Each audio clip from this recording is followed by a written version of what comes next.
So on the next slide, we have the eligibility and standard requirements of study programs. So the very first thing, to be eligible to apply for admission and scholarship is your GPA, your cumulative GPA. The last one that I've calculated from the first year right up to the last. It should be second class over. That's 3 GPA or 4. For people in engineering programs, that is 5 years, you're dealing with 5 on 5. So it's about 3.5 on 5 or something. Yes. So if that's your program, you have to know how to grade.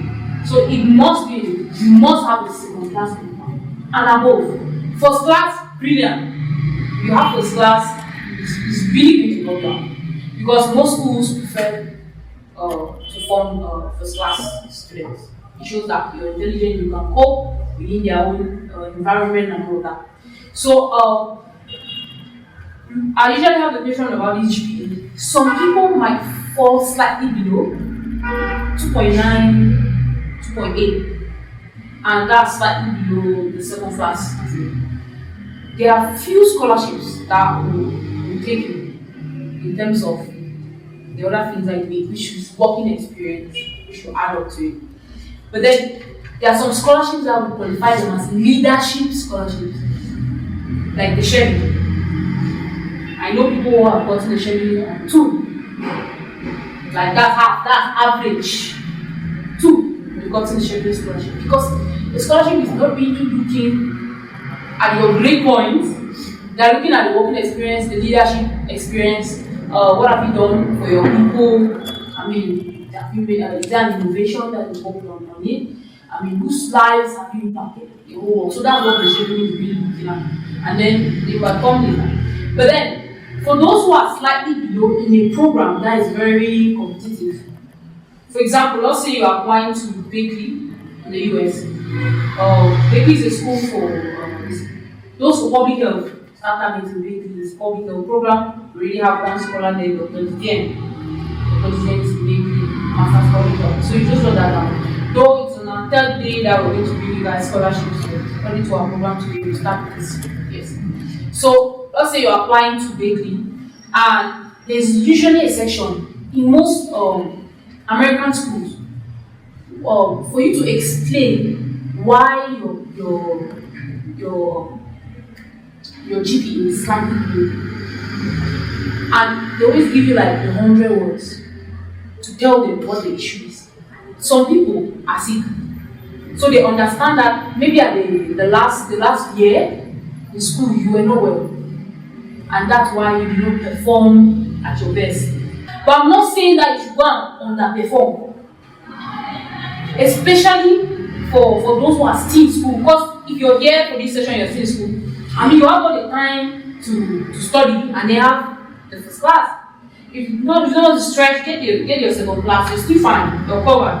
But please, there are some people that will underperform slightly, maybe because of carelessness or anything. But this is what we do there. But there are some schools they will not even look at you twice. You don't have to be and above. Just quickly move on. You understand? You have schools like Oxford, Harvard, Edinburgh is 3.3. They've raised their standard. It's no longer 3 even. So you see, even that sharp 3 is an issue. They have 3.3 for you, 3.5 for Edinburgh. So please, just have to work for your GPA.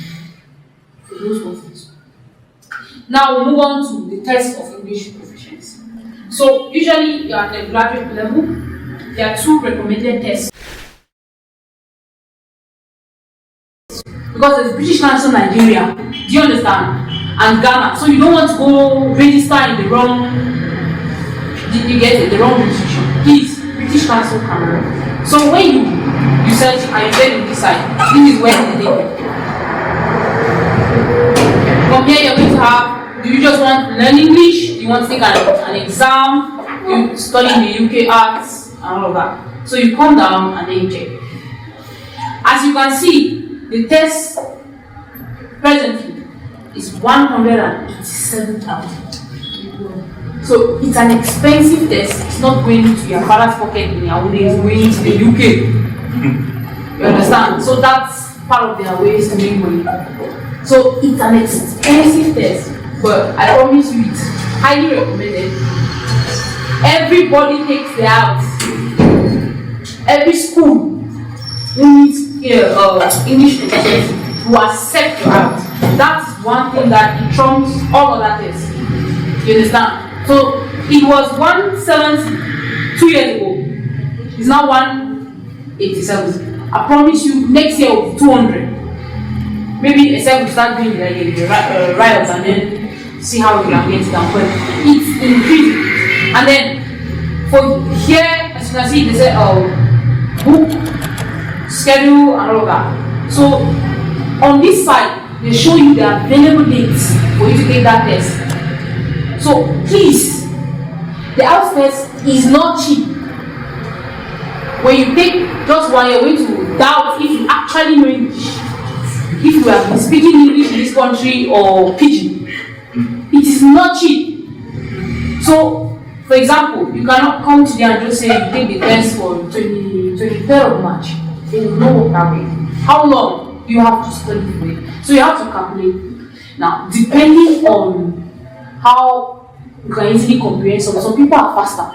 Please, there are some people 2 weeks, they've got it. There are some people that they need a month or 2. Now, the house test, to be able to determine at what pace you can quickly grasp. The linguistic center trains people for the house test, like prepares you. Prepares you for a month. It's expensive. Cost of 100,000. That's the money. If you want to learn German, French, it's 100K. Their money has not changed since 10 years ago. I remember I was writing O-level French and my mother sent me there. And she paid 100K. It was 100K years ago. It's still 100K today. So it's a definite price. You understand? It does not change. So if you can afford to pay for it, that's the best option first. There are individuals, private organizations that pay you for the house. Some of them have cheaper prices like 50,000. I am not sure of the information that they have. But then when you're looking at who has to pay for the house, you have to look at their background. How long have they been? Should they even understand the modules? You don't just go pay money to anybody because you can see it's cheap, but they don't tell you what is really needed for it. You get it? Wow. So when as you look at the month, so for now, so some people can say, alright, they can take their test probably in April. Ending April or the next month. So you can now use this 4 weeks and study and prepare. So I always advise for some people money is like liquid in their hands. You can either pay early and then go on and study. But there are some people you don't know how, if you're uncertain of how the future is, and if you pay and then maybe something happens, you have to quickly travel and all of that, you can reschedule. Yes, but then when you reach a point, you have to give in money. So you also be careful. If you are choosing a day, please make sure that you have cleared your schedule so that you can be able to take it. So you avoid all of those schedule stuff versus your marks going.